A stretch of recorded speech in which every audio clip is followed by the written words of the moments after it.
It sounds a bit like clickbait, but this will definitely change how you look at scale truck builds.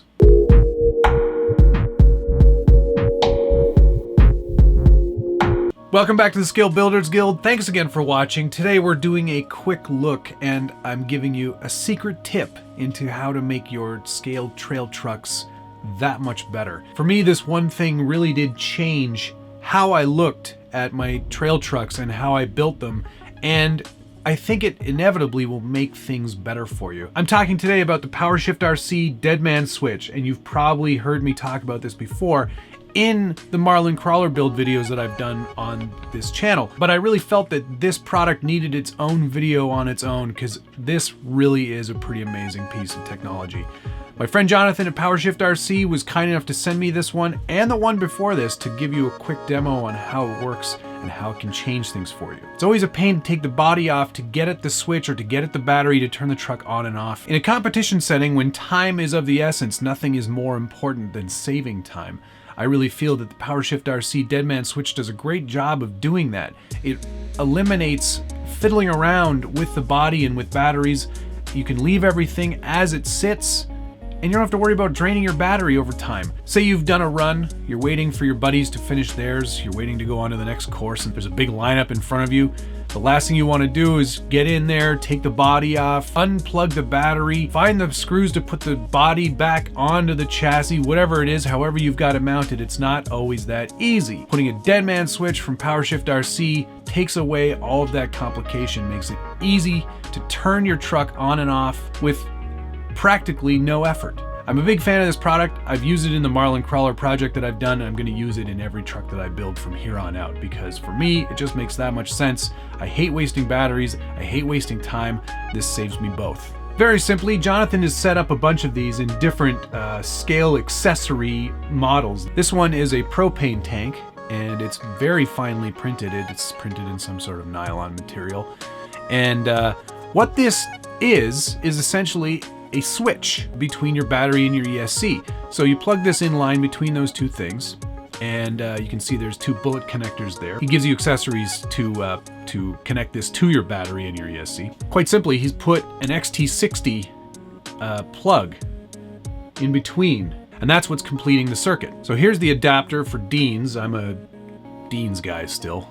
I know I'm living in the dark ages, but all you see here is it's basically just completing a circuit. So what we're going to do is we're going to connect that there and that there, and it doesn't matter in terms of polarity because this is just completing the circuit.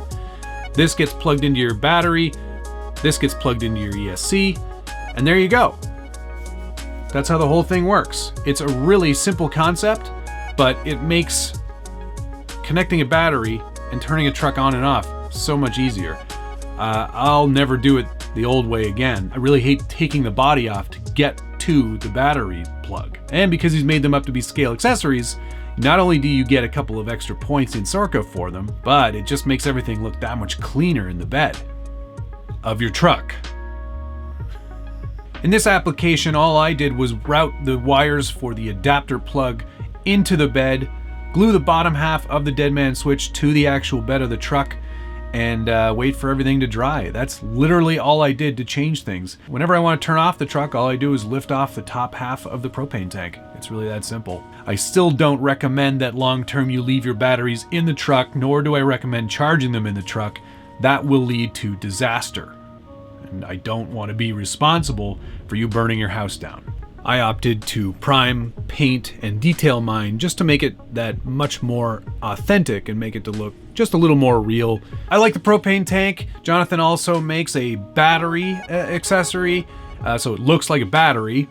I think he also makes a jerry can as well. So there are a bunch of different options, and I'm sure he'll come out with more. The original units that Jonathan was making used a magnet to complete the circuit.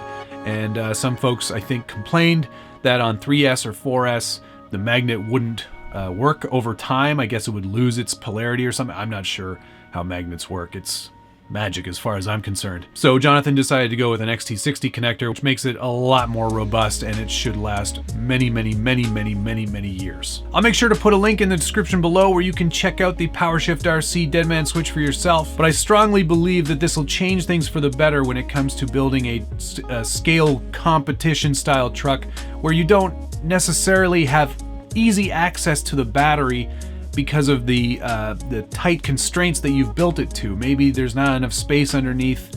Maybe it takes a bunch of screws to get the body off, especially when you're dealing with hard bodies and full interiors. The last thing you want to do is fumble around on the course trying to get at the battery so you can turn off the truck while you're waiting in line for your next turn. This eliminates all of that and adds a couple of scale points for your scale accessories. I think it looks fantastic, and it's something that I definitely recommend that you try out. So there you have it, one very simple, easy change to make that will definitely make things easier for you when you're competing with your scaled trail trucks. This will especially come in handy in class 2 and 3, where it's a lot harder to max out the scale points. Any little bit helps, and I think if you can add one more point through this little device here and save yourself a bunch of trouble and time on the course, I'm all for it. That's it for today. I appreciate you watching. If you've got any feedback on this particular device, put your comments down below. I love to read through your feedback. And if you haven't already, be sure to like the video, subscribe, and hit that notification bell wherever they've put it now so you can get updates whenever there's new videos released. Thanks so much for watching. See you again soon.